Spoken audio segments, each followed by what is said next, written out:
Welcome back. All right, so news of the day video for all you fine people for your Thursday, April 21st. Looking around the NHL tonight, Steven Stamkos has a chance to become the all-time leader in points for the Tampa Bay Lightning. He currently has 953, which is a tie with Marty St. Louis for the most points by a Tampa Bay Lightning player in their career. Stamkos, of course, they'll retire his number at some point. He's going to end up in the Hall of Fame. We can all act surprised when this happens. But for Stamkos, of course, the whole thing right now for he and for the Lightning, trying to win 3 in a row, become the first team to do that since the 80s, when the Islanders did it.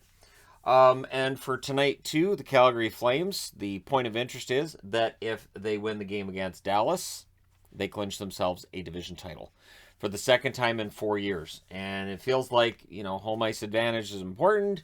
And then we get into the playoffs. Sometimes it's very important and sometimes not so much. Last night, of course, Alex Ovechkin gets into the record books. With his 9th 50-goal season, he ties Mike Bossy and Wayne Gretzky with the most 50-goal seasons in his career. And, he's the oldest player to ever do so. I don't think he's necessarily done for this season. And again, he's now, 114 behind the all-time record for Gretzky? It's going to happen. Ovechkin continues his march towards the all-time goal-scoring lead. Florida. Their clinching scenario tonight is a pretty simple one as well. They clinch the East if they win, and the Tampa Bay Lightning beat Toronto as well. So, pretty simple. If you're a Florida fan tonight, just for this one night, you're probably cheering for Tampa. That being said, obviously, Florida's going to win it almost no matter what. It would take a huge flop by Florida and a winning streak by Toronto to change things, but at least after tonight, it could be clinched. We'll see. Of course, if Florida lost tonight against Dallas and Toronto beats Tampa, then there's still that chance. Then Toronto would pull within 6, but it's very, very unlikely to have that happen. Minnesota could make the first playoff matchup a reality tonight. All they need is a point against the Vancouver Canucks, and it clinches that we will see St. Louis and Minnesota in the first round. It would make it so that neither Dallas nor Nashville would have a chance to catch up. Dallas isn't able to catch up now anyways, I don't believe. And Nashville still technically could. But 1 point does it for Minnesota tonight. And then we will definitely have Minnesota-St. Louis. A series which should be a lot of fun. I expect the voting on that to be about 50-50 in terms of who people are going to take in that series. I lean towards St. Louis in that matchup, but it's going to be a fun one. Could absolutely go 7 games. The NHL announcing that they're going back to Europe. So they haven't had the overseas games for the last couple of years for obvious reasons.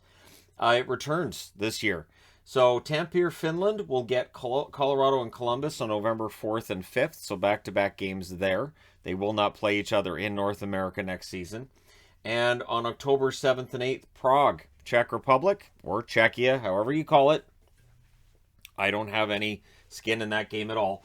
It's San Jose versus Nashville in back-to-back games on October 7th and 8th. So, for the National Hockey League, they're going back overseas. This should be kind of fun to see. Preseason games will be played as well in Bern, Switzerland, as well as Berlin, Germany. So, seeing themselves through 4 different countries, and I think this is good for the game overall. And it's kind of fun to watch. Plus, you get those early start times for us, or a normal start time for European fans, and they should enjoy that a lot. So, of course, since it's in Finland, it would be in the best interest of the Columbus Blue Jackets to hold on to Patrick Laine until then, which I've got a good feeling they will. And then you get Laine versus Rantanen, right? Makes total sense that those games will get played in Finland. But we'll see. Tonight for the Dallas Stars, Ottinger's going to be starting against these guys, the Calgary Flames. For Dallas, there are issues, I think, that make it tough to project that they could win a round, and their goaltending has been steady, not spectacular. And Ottinger's last start, of course, in Vancouver, it wasn't necessarily the kind of numbers he wants to be putting up. And so I think in Dallas, there's a real question of if this team makes the playoffs, is Ottinger the game 1 starter? Right now, I don't know. Wedgwood's kind of outplayed him. My biggest concern has been the defense, that they're just allowing way too many prime opportunities. There's too many turnovers. There's sloppy play going on. Again, Dallas had all those games in hand, and I said, it's tough to play all that hockey in a short period of time. They have not gained the amount of ground on Vegas that might have been expected when they get all those games done. And of course, if they don't win tonight, there are no games in hand, and they're only 2 points up. And they don't really control their destiny as much as they would want to, because they do have that one game against Vegas as well. Vegas news from last night. So unusual, and I saw people talking about this last night, but yeah.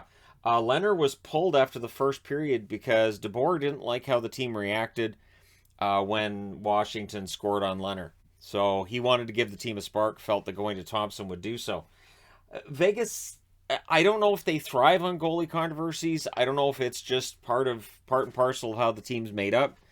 And so here we are with another one.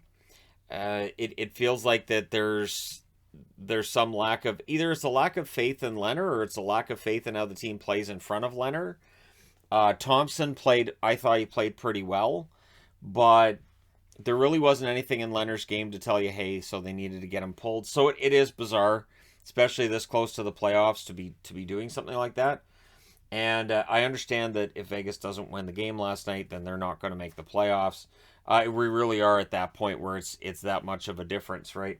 They win the game, Dallas loses, they are in much better shape. But if they had lost at the same time Dallas lost, they'd still be 4 points back. So I understand, and yet on some level, I think this generates more controversy about, okay, so for game one, if Vegas gets in, is it Thompson? Is it Leonard?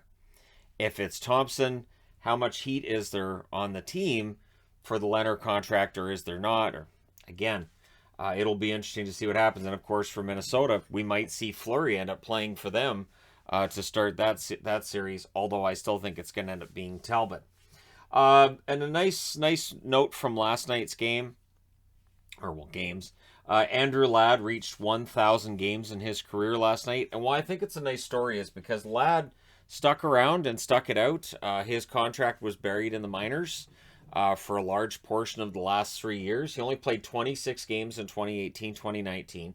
He only played 4 in the NHL in 2019-2020, and he didn't play any games in the NHL last season. And of course, his rights are dealt to Arizona. Arizona, a team that's lacking in depth, brings up Ladd. He plays 50 games so far this year, 7 goals, 5 assists, 12 points.